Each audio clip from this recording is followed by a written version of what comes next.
तीन विकल्प। बहुत समय पहले की बात है। किसी गांव में एक किसान रहता था। उस किसान की एक बहुत ही सुंदर बेटी थी। दुर्भाग्यवश गांव के जमींदार से उसने बहुत सारा धन उधार लिया हुआ था। जमींदार बूढ़ा और कुरूप था। किसान की सुंदर बेटी को देखकर उसने सोचा क्यों न कर्जे के बदले किसान के सामने उसकी बेटी से विवाह का प्रस्ताव रखा जाए। जमींदार किसान के पास गया और उसने कहा, तुम अपनी बेटी का विवाह मेरे साथ कर दो, बदले में मैं तुम्हारा सारा कर्ज माफ कर दूंगा। जमींदार की बात सुनकर किसान और किसान की बेटी के होश उड़ गए।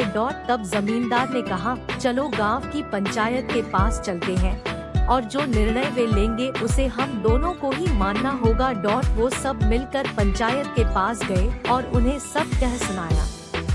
उनकी बात सुनकर पंचायत ने थोड़ा सोच विचार किया और कहा, ये मामला बड़ा उलझा हुआ है, आता हम इसका फैसला किस्मत पर छोड़ते हैं। जमींदार सामने पड़े सफेद और काले रोड़ों के ढेर से एक काला और एक सफेद रोड़ा उठाकर एक थैले में रख देगा। फिर लड़की बिना देखे उस थैले से एक रोड़ा उठाएगी और उस आधार पर उसके पास तीन विकल्प होंगे। अगर वो काला रोड़ा उठाती है तो उसे जमींदार से शादी करनी पड़ेगी और उसके पिता का कर्ज माफ कर दिया जाएगा। अगर वो सफेद पत्थर उठती है तो उसे जमींदार से शादी नहीं करनी पड़ेगी और उसके पिता का कर्ज भी माफ कर दिया जाएगा। अगर लड़की पत्थर उठाने से मना करती है तो उसके पिता को जेल भेज दिया जाएगा। पंचायत के आदेशानुसार जमींदार झुका और उसने दो रोड़े उठा लिए। जब वो रोड़ा उठा रहा था तो तब तेज आंखों वाली किसान की बेटी ने देखा कि उस जमींदार ने दोनों काले रोड़े ही उठाए हैं और उन्हें थैले में डाल दिया है। लड़की इस स्थिति से घबराए बिना सोचने लगी कि वो क्या कर सकती है। उसे तीन रास्ते नजर आए।